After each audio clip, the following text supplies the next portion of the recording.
在众议院所有435个席位中，共和党掌控222席。当选议长至少需要获得218张赞成票，这意味着共和党众议员中投反对票的人数不能超过4人。当天，整个选举过程充满了戏剧张力。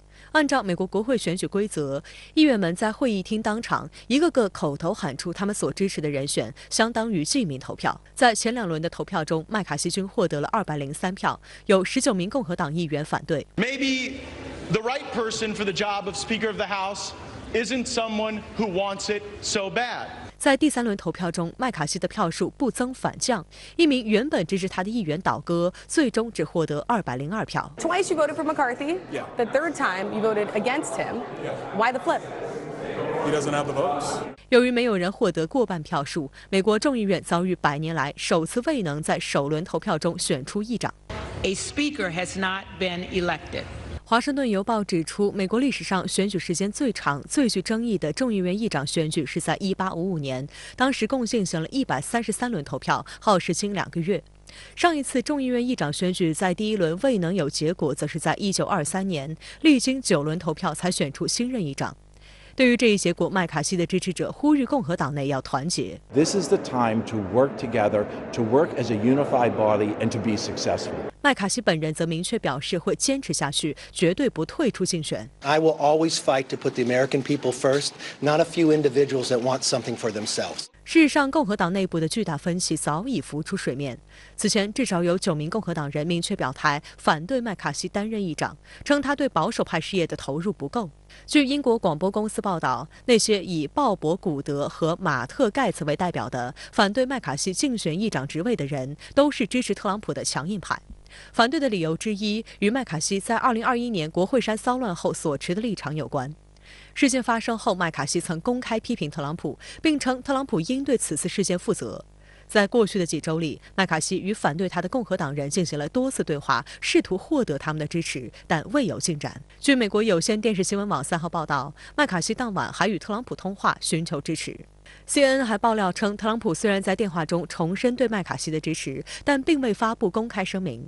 据悉，尽管麦卡锡的盟友在幕后努力让特朗普公开表态，但遭到了拒绝。有分析指出，此次议长选举充分暴露了共和党内部对未来方向分歧严重。中期选举表现未符预期后，共和党应该由谁领导也没有共识。共和党呢，相对来说感觉意识形态上比较单一化，比较保守，对不对？但这一次中期选举过后，没有想到这个共和党内部出现了这么大的矛盾。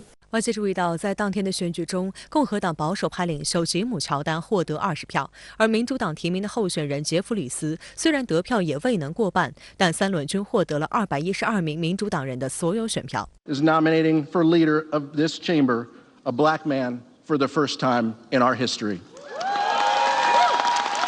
Sad day for democracy. It's a sad day for the American people. House Democrats are unified, ready, willing, and able to get to work on behalf of everyday Americans. But we don't have a willing partner in House Republicans. 白宫新闻秘书卡琳·让皮埃尔3号表示，随着众议院正在就议长之位进行投票，美国总统拜登不会插手议长选举。他还表示，拜登曾在参议院工作了34年，了解国会的规章制度，清楚这与总统无关。他会让这个过程继续下去，继续为美国人民工作。众议院将在当地时间1月4号中午进行下一轮投票，休会期给了共和党人讨论商议的机会，他们可能在4号前达成协议。有消息称，若僵局持续，或迫使共和党考虑另一名候选人作为多数党领袖。其中，卡利斯和参与首日众议长选举的乔丹被视为可能人选。美国媒体指出，目前摆在麦卡锡面前的选择只有2个：说服党内的反对者，或者选择与民主党合作。不过，麦卡锡已经表明不会寻求民主党的支持，并将坚持到最后一刻。这也意味着美国国会僵局正在向着闹剧的方向进发。无论是谁成为共和党人，他手中的票都特别少。他为了当选众议院议长，都不得不给众议院内部的极右派做出很多的妥协。这就意味着他在这个位置上，可能是属于随时都有这种不安全的感觉。那么极右派有可能随时都会通过各种手段去干扰这个立法的过程。对于麦卡锡而言，目前的局面虽不出意料，但绝对是一次个人和政治上的打击。现年57岁的麦卡锡多年来从未掩饰领导众议院的野心，今年是他距离议长席位最近的一次。据美国媒体报道，当地时间2号早上，工作人员已经将麦卡锡的办公物品搬进议长办公室。社交平台上曝光的画面显示，大厅里曾由佩洛西设立的金属探测器也被人抬走。美国媒体报道称，佩洛西卸任，没几个人会想念他。很多美国人都希望82岁的佩洛西在任期结束后能退出政治生活。外界注意到，在3号当天，麦卡锡等人为众议长一职争得头破血流之际，佩洛西却成为吃瓜群众。他在会场中与民主党人有说有笑，明显对这一结果相当满意。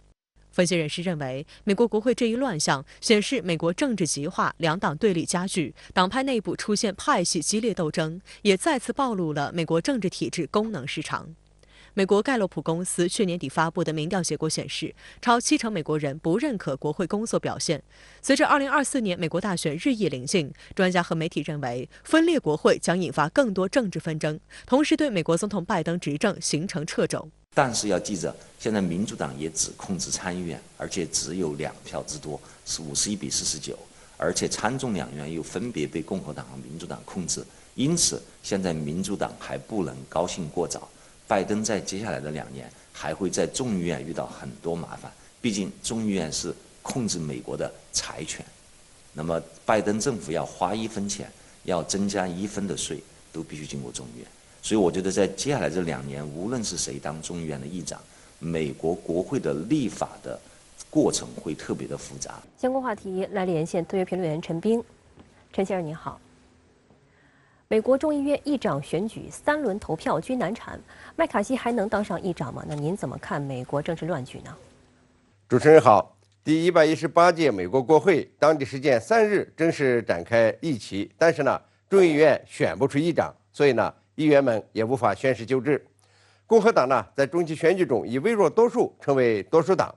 按照以往的惯例啊，这个众议院共和党领袖麦卡锡呢，在新一届国会升任议长几乎是这个板上钉钉的。可是呀，他的同党却成了拦路虎，一些共和党极右翼保守议员坚决不给他投票，导致呢他当不了议长，打破了100年来的历史，也导致呀美国政治残废。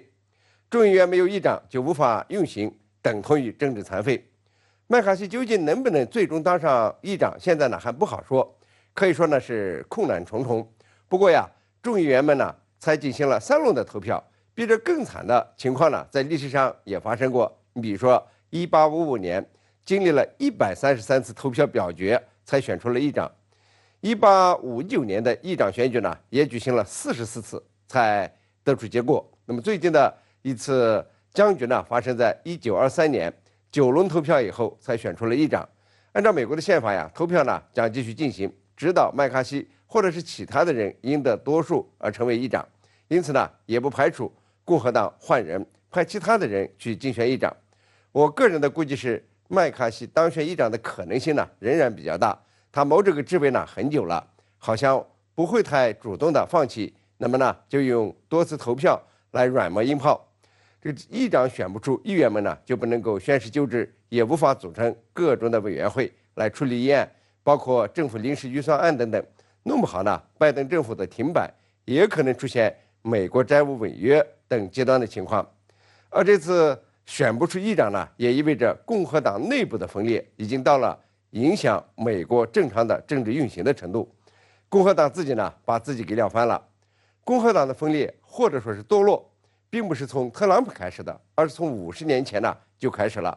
到了上世纪90年代，共和党呢几乎成了喷子党，反对一切，反堕胎、反移民、反选举改革、反性别平等。那么到新冠疫情的时候呢，反戴口罩、反打疫苗，最后呢沦为袖带区域蓝领白人的代表，最近汇成于这个种族主义、这个维权主义、阴谋论等等。喷子呢一般都是很自以为是的，一般呢也是油盐不进，也就出现了2021年的国会山暴动，现在呢选不出议长等等现象。美国政治乱局从某种情况看呢是固步自封的必然结果，而这个病呢似乎又是难以自我医治的。那么您能不能评价一下麦卡锡怎么看待他对中国的态度？他倡导成立的众议院中国事务委员会将怎样运作呢？麦卡锡呢就是一个喷子，对中国的态度上呢，恰好反映出他的喷子做派。美国中期选举结束以后，他就对中国乱喷，说中国呢是美国的头号竞争对手，是美国安全的最大威胁，污蔑中国在知识产权上是第一大盗，捏造中国在美国多个城市设立警察局这样的谣言。因此呢，要在众议院成立所谓的中国事务委员会，专注打击中国在网络、贸易和军事方面对美国的所谓威胁，强化美国供应链，在出口管制上确保美国技术不落入中国人手中。他还说呢，美国要是能够更容易地向台湾提供军事装备，以便呢抵御中国大陆可能发动的潜在攻击。曾经还扬言呢，要是他成了议长，可能会访问台湾。看看呀，这个活脱脱一个喷子。而他指定的众议院中国事务委员会主席这个加拉戈尔更是一个喷子。那么最新的评语是把这个视频软件 TikTok 说成是数字芬太尼，是上瘾的毒品，要在美国全面封杀，除非呢 TikTok 卖给美国公司。看看呀，这加拉戈尔才是一个强盗。加拉戈尔列出中国事务委员会的4项工作重点，包括呢重建供应链，停止在重要经济项目上对中国的依赖，强化美国军事力量，结束中国获取美国数据和知识产权的渠道，进行中美价值观较量。加拉戈尔呢还说，这个中国事务委员会将成为麦卡锡作为担任议长以后的象征计划献礼工程。不过呀，到目前为止，这个民主党议员还没人表态要参与麦卡锡提出的这个委员会，而麦卡锡自身也是难保。如果呢他当不了议长，那么这个中国事务委员会呢不一定能够成立。即便他当上了，他的政治信誉已经大打折扣，民主党呢也不一定和喷子合作的。好的，谢谢陈先生在线与我们分享您的观点。